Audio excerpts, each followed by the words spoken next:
to the third view. This is the norm. Dia normally present for nouns that refer to events or states, as pistis should under the subjective genitive interpretation. We actually see this in the verse about having faith in Christ Jesus that we mentioned earlier. Verse 26 says, Dia tes pisteos en Christo Iesu, where the article is present with pisteos, when we should interpret it as a state. This is the norm for this meaning of the noun pistis. And this brings us to the third view. A dictionary like BDAG lists a possible meaning of pistis as what someone believes or has faith in. But while they claim this meaning begins as early as Paul in the New Testament, they only give a handful of references. This might be because this meaning is often associated with the article. So some expect he pistis for this meaning. But ironically, the article is not required for this meaning and is routinely absent when we compare pistis to other similar nouns. For example, we can look at another noun like apokalypsis. This noun can refer to the act of revealing or the thing revealed, just like pistis can refer to the state of having faith or believing, as well as the thing believed. There are clear examples where apokalypsis refers to the thing revealed without the article, even when the revelation is a unique revelation where the article would be required in English. So in Romans 16:25, Paul says, Kata apokalypsin mysteriou, chronois aionios sesigemenu, according to the revelation of the mystery that was kept secret for many ages. Here, the revelation being referred to is the thing revealed. It is the mystery itself. There is no article, even though the correct translation into English requires the definite article, the revelation.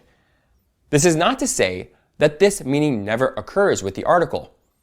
We see a clear example of this meaning of pistis as the faith in Galatians 1:23, where Paul's description of himself says, the one who was formerly persecuting us is now preaching the faith, evangelisatai ten pistin, which he was formerly trying to destroy.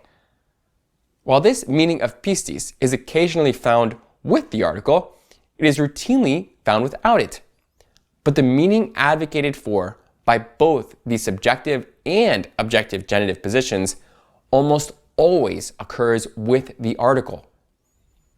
Part of the reason for this is because bare singular nouns in Greek, without the article, are not the same as indefinite nouns in English, with the indefinite article a. But that is for another time. So why should we interpret the noun pistis as referring to the faith about Jesus Christ, or the Christ faith in this context? First, the promise spoken of comes from ek, the Christ faith. This makes sense if the faith itself is a message that can be preached, which is exactly the meaning we saw in Galatians 1:23. In other words, the promise is part of the message of the faith. Second, the next verse necessitates that we interpret faith as a thing and not as a state, as both the subjective and objective genitive positions must maintain. This is because the faith is said to come, where it says in Greek, pro tu de elthein ten pistin hyponomon ephrurumetha. Before the faith came, we were detained by the law. At Harbor Freight, we're committed to keeping our quality high and our prices low. How do we do it? Law. It makes no sense to say this is anyone's faith or faithfulness, whether ours or the Messiah's. The clause says that the faith was revealed. Again, this cannot be said of a state, such as us being faithful to the Messiah or the Messiah being faithful to God's plan. Because pistis must refer to the faith in verse 23, it strongly suggests that the faith is being referred to in verse 22. Particularly, both references to faith have the same relationship to the context. There was a time before the faith came when the scriptures, or the law, imprisoned everyone. But the revelation of the faith releases those who believe from that position. Now comes the big question. Who cares? How does this third view interpretation help us to understand what Paul is saying? In this interpretation, the Christ faith refers to something that can be preached and adopted. So what was actually being preached? This is given by the genitive, Jesus Christ, or Jesus the Messiah. This interpretation highlights Jesus' messiahship as the central message of Paul.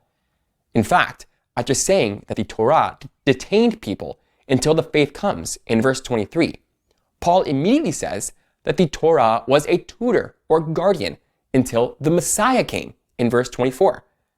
In other words, the coming of the faith and the coming of the Messiah are in parallel in verses 23 and 24. Although more than something to be preached, the Christ faith is not less than the message of Jesus as the Messiah, a message that demands faithfulness to the Messiah. This message tells the story of Jesus the Messiah's faithful death, resurrection, and exaltation. And it is through the Christ faith that God transforms people into obedient members of his kingdom.